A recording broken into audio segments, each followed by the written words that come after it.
meron kaming uniform dito na coverall. Itong suot namin ngayon, half lang ito mga kabayan. Pero dahil mayroon kaming gagawin, buong araw kami sa labas, tapos minus 14 degrees Celsius. Feels like minus 21 siguro. So ito, binili ng boss namin. Coverall talaga to. Ayan, suotin natin. Dalawa kami ng kasama ko, magtatrabaho kami sa labas. Siguro mga 8 hours kami doon mga kabayan. Hanggang hapon na ito. Mayroon pang... Di ba, kung yung pantalon mo? Ha? Hindi mo nakuha ang pantalon mo. So, ha? Kaya na? Ikaw, ba? Di mo yung jacket. Magaling ka ng pantalon. Man. Okay naman guni. Kung dalawang iya po ni kung... Ayan. Kuha ako, sakto. Sakto lang na. Kay kulok mo, guro na. Ha? Kay kulok. Magaling ko kuhan ko. 3 patong na kasi ito dito. Ay, masikip na. Yeah. Kailangan kasi magsuot kami ng mga kapal kasi maglamig sa labas at delikado, may hangin pa. So ito mga kabayan, meron na akong suot na 3. Yeah. Yan, susuot tayo ng coverall. Tanggalin na natin to kasi ang bigat na ng suot namin. So ito na yung coverall natin. Problema nito pag kuhan ka, mag-CR ka, tanggalin mo lahat. Kasi walang labasan ng buwan. Walang sipir. Kaya ako CR na lang. CR na kami, nag-CR. Kaya parang pupunta na kami. Ito lang buwan. Gira. Iba yung gira dito, lamig. Kalaban. Itong uniform na to, minsan lang gamitin to. Kasi madalas na naman kami sa loob. At saka hindi malamig ngayon. Pinakamalamig kasi ngayon. Minus 14. Iusin natin po kung insert. Gilid pa kami ng dagat. Medyo masakit yung lang. Dapat insert. Yung mga warmer na lang kami sa loob. Kaya dapat gloves. Sakto. Ha, medyo mahirap isuot. Ayan. Kahit hangin ba, hindi makapasok. Okay. Ayun. Suot na din. Umaring mo ha? Oo. Ibig na sinagal din.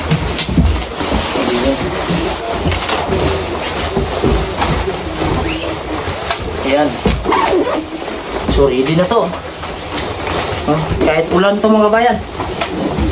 Ngayon paalis na kami mga kabayan. Ito po yung tinatrabuhan namin dito ngayon. Pero ito ay tapos na po ito. 1, 2, 3. So 3 building na ang natapos.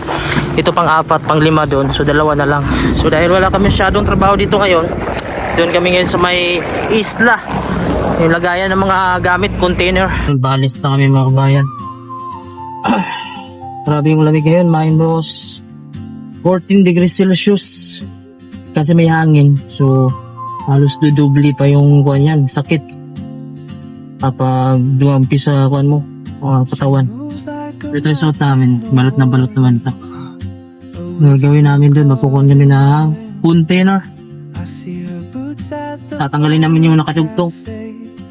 Kasi yung container, kukunin na siguro dahil yung company namin ay naibenta na sa iba. Iba na yung may-ari. Ayan po yung view natin. Malinis naman yung ating madadaanan, pero yung gilid yan, mataas pa rin yung snow. Kasi yung tama lang na kukunin nila dito sa gitna. Importante, yung madaanan. Ang tambak dyan. Oras natin ay alas 9 ng umaga. At medyo may araw naman na sumilip dun sa gilid. So sana hindi na lalakas yung hangin para hindi masakit yung lamig. So ito yung mga snow na dumikit dito sa loob ito. Sa labas wala naman. Ito sa loob lang siya nagpupurusin. No? Doon kami pupunta sa may isla. So ito mga hagdan, mga daanan ng mga tao yan. Shortcut pupunta ng city. May tao pa. Kasi yung iba pag hindi sumasakay ng bus at sasakyan, shortcut na lang. Ayan po yung hagdan nila dyan, oh. Bahay kasi dyan, oh. Pababa din yan. So kung dyan yung bahay mo, pupunta ka na city, bababa ka muna dyan. Tapos, pagkatapos mo dito, lakad ka naman. Yung mga ice dito. Sa gilid, dagat to, dagat. Yan, nag-ice sa lamig. Ito, tunnel. Pasok kami dito. So, tingnan natin yan sa unahan. Maganda yung view dun. Salitan lang to. May number naman timer. Kung matapos na yan, maging 0 na. Ayan. So, magka-countdown. Hindi pwede na sabay-sabay pasalubong kasi hindi sakto. Isa lang yung makadaan na sasakyan. Ayan na po yung hagdan. Ayan, hindi nadaan ng mga tao dyan. Oh. Medyo madulas yan kapag may ice na yung hagdan. So, ito yung shortcutan sa tunnel papunta din dun sa kabila. Pag gusto mong maglakad, may malalakaran naman sa gilid. Tingnan nyo yung bintana. Oh. Naging puti na. Imbis clear yung bintana, ayan, puti na siya. Tapos yung snow dito, ayan, mataas. Malapit na, oh. 9 8 7 6 5 4 3 2 1. Ito yung tunnel dito. Siguro nasa 200 meters to. Baba pa din to. 200 or 300 meters estimate. Ang ganyan yung loob na solid bato. Ayan. Hindi po siya lupa. Wala pong lupa dito. Pero may mga alikapok. Ayan, ganyan lang sa lawak. Tapos dito sa gilid, pwede naman ka maglakad dito. Huwag ka lang pagitna kasi baka tamaan ka. Yung paglabas natin, ito po makikita natin. Ayan. Maliwalas na dito. Tapos ito yung dagat. Ayan, nag-ice na siya. Dahil sa lamig, wala na po yung mga boat. Diyan po pinaparking yung mga boat. Mga fishing boat. Para sa mga tourist na sakyat. At kung mag-fishing mga tao. So, ganyan po yung mga bahay, mga modern ngayon. No? Andun lang. Ayan. Nakatayo sa mga bato. So, doon pa kami sa isla. Ito, isla na po to dito. Bali, dagat to dito dati. Tinambakan lang nila para maging mataas at malagyan ng mga gamit. Kasi yung gilid nito dagat na ito mga kabayan dito. Dito gilid dito dagat din. So dahil mababaw dito, tinambakan na lang nila.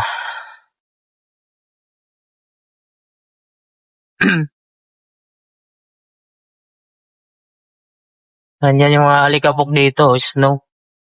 Ito, isa ito sa mga cargo mga kabayan. No? Ito po yung Royal Arctic. Dito po dinadala yung ibang mga kargamento. Mga container na yan. So hanggang dito isla na ito. Ayan. Ayan, musok-usok na yung snow.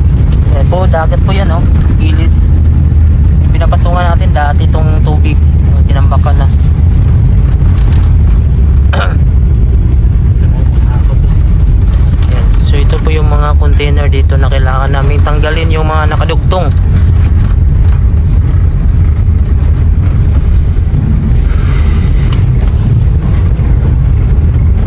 Kasi bininta na sa ibang kumpanya yung aming company. May nagmamay-ari na. Ayun o, may nagtatanggal na.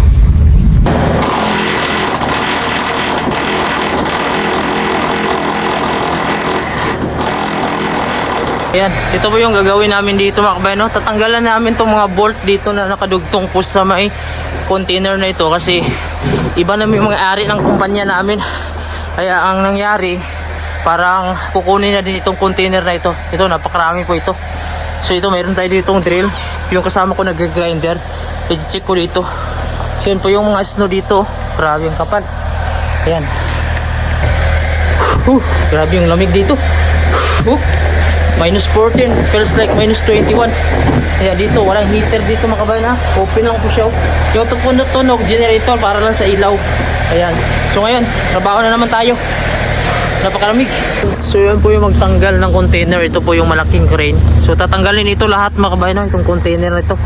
Sa amin ito na company, kaso binili na yung kumpanya namin. Iba na yung magmamayari. So nandito kami ngayon sa isla. So magpapainit muna kami kasi napakalamig. Dito muna kami sa loob ng sasakyan. kasama ko. Kasi walang heater sa loob, kaya dito muna kami sa loob ng sasakyan. Magpapainit dahil may heater yung sasakyan namin. So ito po, nag-i-snow siya at malamig. Dito muna kami sa sasakyan kasi matulog yung tubig sa ilong namin at saka sa paa, yung sa mga kuha ng paa. Masakit. Yan. So ito overall, hindi masyado malamig. Pero pagdating sa mga paa, sakit. Kasi yung sapatos namin, may metal to eh. So dito sa sasakyan may heater na dito. Wala kasing heater sa loob. Ayun, bakbakan na naman tayo mga kabayan. Kahit ito yung panahon masama, okay lang basta mayroon tayong kumpletong gamit. Kaya ito may gloves tayo at saka full uniform tayo para hindi talaga papasok yung hangin at saka snow. Ito po yung container sa loob. Generator, ilaw lang po yan, umandar, walang heater. Yan, babaklasin namin oh. Hanggang dun. Oh, nagtusok yung ice. Ito na mga container, tatanggalin. Pahinga muna kami oh. Mistiso na mga kabayan. Pati yung sipon tumigas na, hindi na tumutulog dahil sa lamig. Sakit sa ulo. Itong katawan namin okay lang, hindi malamig dito sa mukha. Tapos kamay pag natanggal kami ng gloves. Tapos yung mga paa, pinchas. Eto, yan. Masakit na yung paa. Yung pinakaunang target ng lamig. Uwi muna kami mga kabayan kasi kakain. Ano dito, break time. Bili muna kami ng pagkain. Ito yung view natin. Yan ang yung itsura ng Greenland.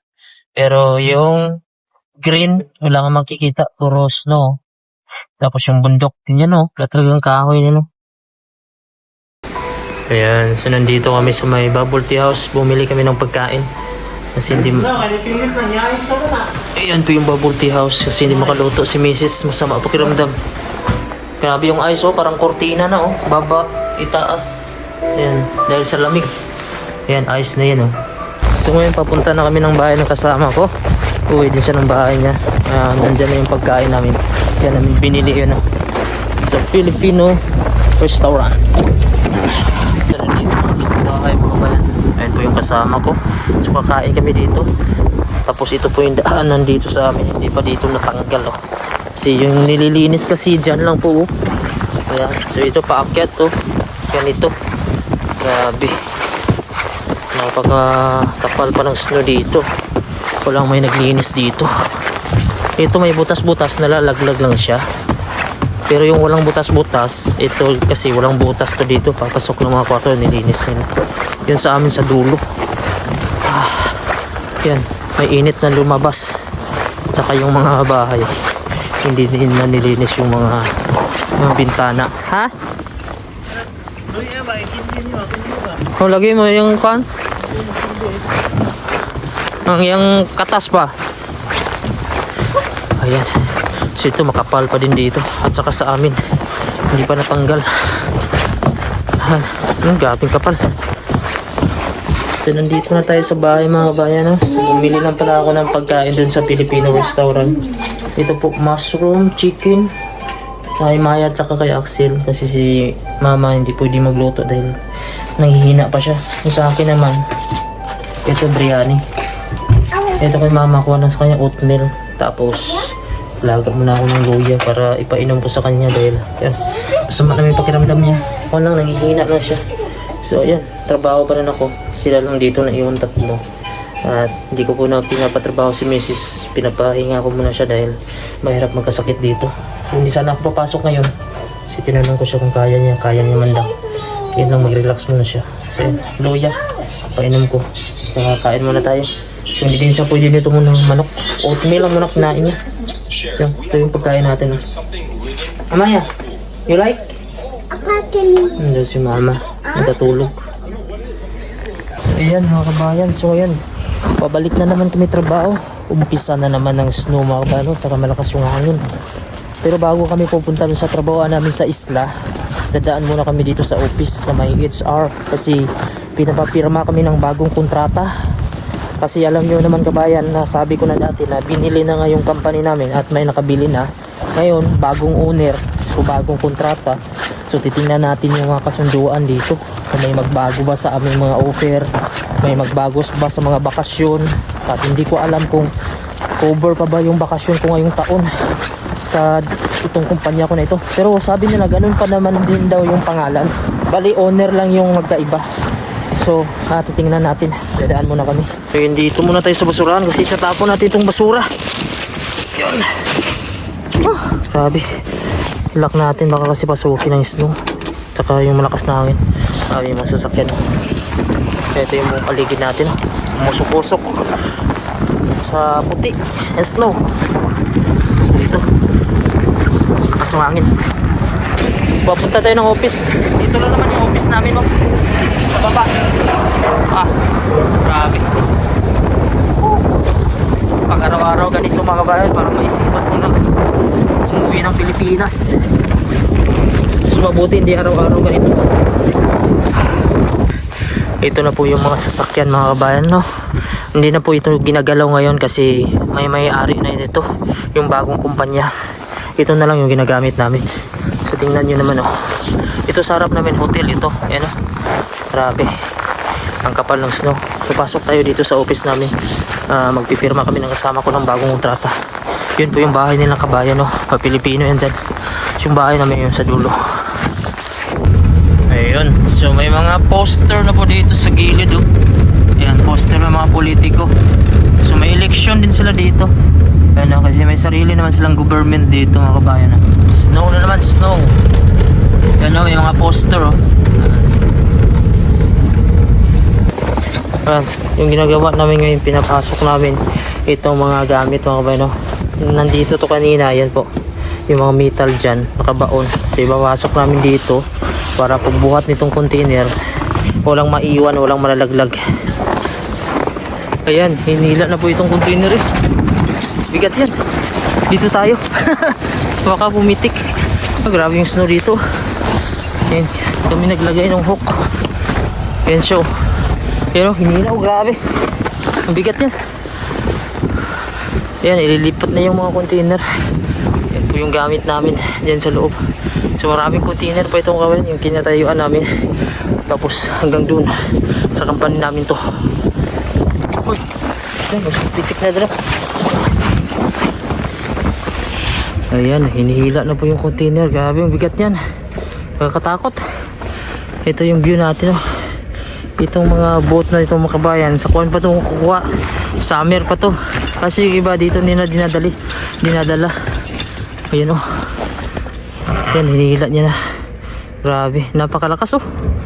Ang tiba niyan, oh. Delikado din yung driver niya. So yun, maraming mga rubber dito kasi dito dinadala din yung mga rubber na mga sasakyan, yung mga gulong. So kita niya ito mga kabayan, mahal ito. Yung isang kuha nito, piraso nito, milyon na ito mga kabayan, yung presyo nito. So depende kung bago, ito luma na ito. So ito mga ganito, yung nagamit pang fishing, panggala ng mga tourist. So ito, kasi sa Greenland mas marami pa yung mga sasakyan pandagat kaysa mga sasakyan dito ng mga kotse. Dahil ang pangunahing kabuhayan na dito ay fishing. So importante sa kanila yung may gamit sila sa dagat para makapamuhay sila. Yan yung mga bahay din, oh. Ayan. Pahinga muna kami kasi nag-aantay kami ng container na yan, oh, na ma-discarga. Tapos na naman yung snow mga kabayan. Medyo malamig na. Tuloy pa rin yung trabaho. Basta hindi lang mabasa ng ulan. So ito pala mga kabayan. Yan. Akala ko kasi tinanggal itong container namin dahil bago yung may-ari. Ito pala ay gagawin itong military base ng Danish, sabi nung kasama kong lokal dito. Kaya pinatatanggal nila itong container dito hanggang April 1 dapat. Ngayong April 1 wala na po ito. Delikado. Pag makuan ka lagi, ma-out balance ba? Okay lang kung mahulog ka dyan, o snow, malambot. Dokso ang pinakapanik. Andaman, ang daan mong kamot. Ayun, ha? Dapat di ka. Ako na naman.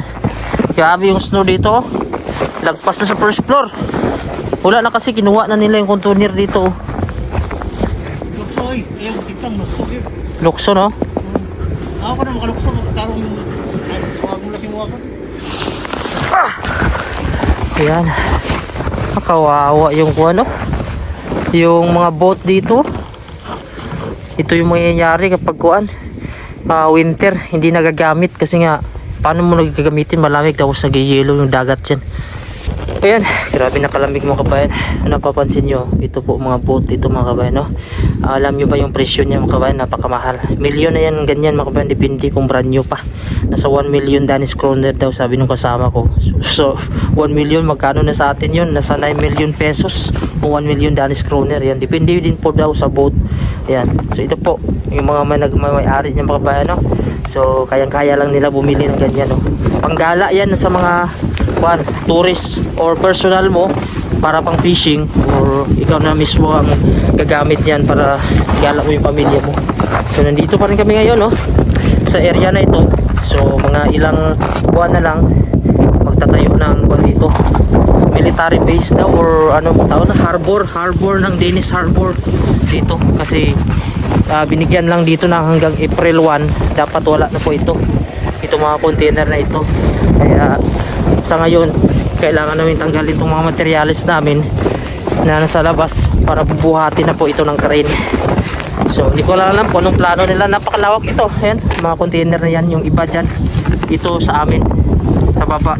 So sa amin yung pinakamarami kasi yung company namin yung pinakamalaki dito sa Greenland, yung sa electric.